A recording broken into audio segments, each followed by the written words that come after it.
Assalamualaikum warahmatullahi wabarakatuh. Halo, nama saya Tasya Mirani dari kelas 10 MIPA 2. Di sini saya akan menyampaikan tentang materi jenis-jenis manusia purba dengan spesies Homo wajakensis. Yang pertama harus kalian ketahui apa itu wajakensis, apa itu Homo wajakensis, apa itu manusia wajak. Manusia wajak atau Homo wajakensis merupakan satu-satunya penemuan manusia purba yang tinggal di Indonesia. Untuk sementara, dapat disejajarkan dengan perkembangan dengan manusia modern awal dari akhir kala Pleistosen. Baiklah, kita sekarang masuk dalam sejarah penemuan manusia Homo wajakensis atau manusia wajak. Manusia wajak ditemukan pada tahun 1889 oleh seorang Van Rietschoten di sebuah ceruk di lereng pegunungan Karst di barat laut campur darat dekat dengan Tulung Agung, Jawa Timur. Sartono Kartodirjo atau DKK menguraikan tentang penemuan ini berupa tengkorak, termasuk fragmen rahang bawah dan beberapa ruas leher. Temuan wajak ini adalah Homo sapiens. Mukanya datar dan lebar. Akar hidungnya lebar dan bagian mulutnya sedikit menonjol. Dahinya agak miring dan di atas matanya ada busur kening nyata.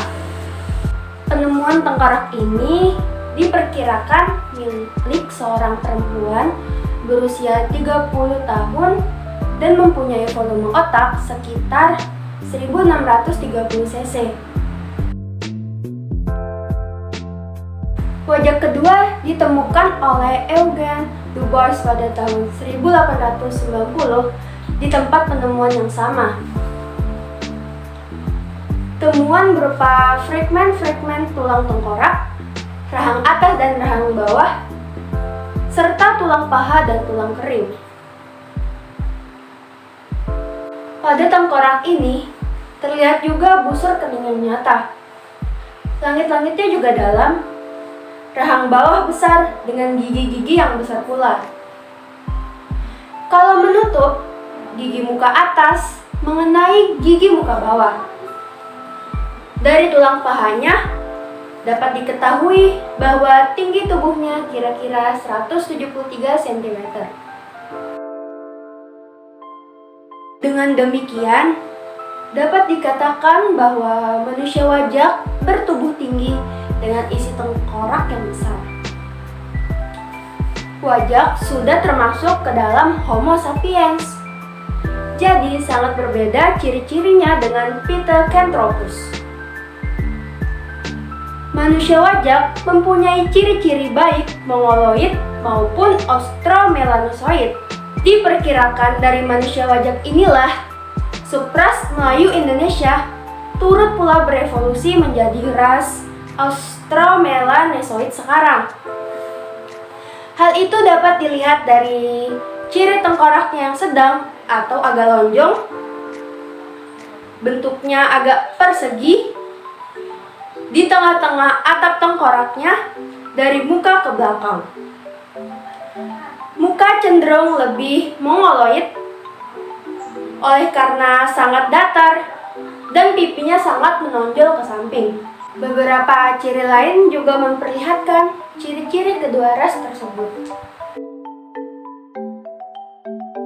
Temuan wajak menunjukkan pada kita bahwa 40.000 tahun yang lalu Indonesia sudah didiami oleh Homo sapiens yang rasnya sukar dicocokkan dengan ras-ras pokok yang terdapat sekarang, sehingga manusia wajak dianggap sebagai suatu ras tersendiri. Manusia wajak tidak langsung berevolusi dari Pithecanthropus, akan tetapi melalui tahapan Homo neanderthalensis yang belum ditemukan di Indonesia, ataupun dari Homo neanderthalensis di tempat Pithecanthropus erectus, ataupun satu ras yang mungkin berevolusi ke arah Homo yang ditemukan di Indonesia. Manusia wajak itu tidak hanya mendiami kepulauan Indonesia bagian barat saja, akan tetapi juga di sebagian kepulauan Indonesia bagian timur. Ras wajak ini merupakan penduduk Homo sapiens yang kemudian menurunkan ras-rasnya yang kita kenal sekarang. Melihat ciri-ciri mongoloidnya lebih banyak, maka ia lebih dekat dengan subras Melayu Indonesia. Hubungannya dengan ras Australoid dan Melanosoid sekarang lebih jauh. Oleh karena kedua subras ini baru saja mencapai bentuknya yang sekarang di tempat yang baru.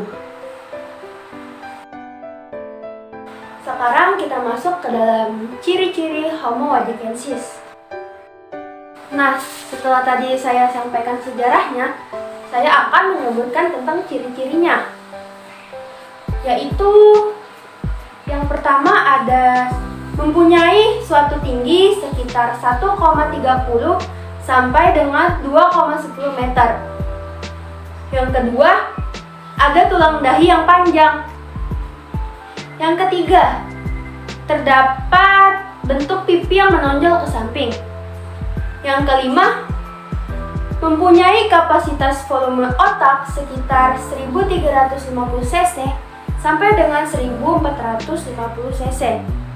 Dan otak sekitar kurang lebih 1300 cc. Yang kelima, mempunyai bentuk tulang yang besar dan otot yang kuat. Yang keenam, mempunyai bentuk wajah yang horizontal dan lebar. Yang ketujuh, mempunyai bentuk dahi yang menonjol ke bagian dalam. Yang kedelapan, mempunyai berat sekitar 30 kg sampai dengan 150 kg. Yang kesembilan, makan makanan yang sudah dimasak. Dan yang kesepuluh, antara hidung dengan mulut memiliki jarak yang begitu cukup jauh. Sekarang kita masuk dalam kebudayaan dari Homo wajakensis. Itu terbagi menjadi dua, yaitu kebudayaan Ngandong dan kebudayaan Pacitan. Kita bahas di kebudayaan Ngandong terlebih dahulu. Kebudayaan Ngandong merupakan suatu kebudayaan yang dihasilkan dari kehidupan manusia purba jenis Homo wajakensis. Beberapa alat dari kebudayaan Ngandong ini ditemukan di daerah Ngandong, Jawa Timur. Alat tersebut terdiri dari kapak genggam yang terbuat dari batu dan alat-alat yang berukuran kecil atau disebut dengan serpih atau flag. Gak hanya itu saja, pada kebudayaan Ngandong sering juga dijumpai sebuah alat yang terbuat dari tulang dan tanduk hewan. Yang kedua ada kebudayaan Pacitan. Kebudayaan Pacitan ini berupa alat seperti perkakas.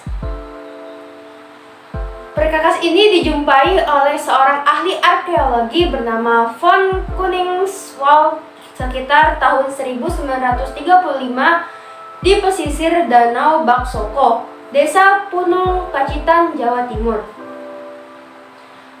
Alat-alat tersebut terdiri dari kapak genggam, yaitu sebuah kapak yang gak punya gagang dan dipakai dengan cara digenggam. Selain itu juga terdapat kapak perimbas atau kuper, kapak penetak, pahat genggam, dan lain sebagainya. Sekian materi jenis manusia purba spesies Homo wajakensis dari saya. Kurang lebihnya saya memohon maaf jika ada kesalahan kata atau kekurangan dalam menyampaikan materi tersebut. Saya akhiri, wabillahi taufiq wal hidayah. Wassalamualaikum warahmatullahi wabarakatuh.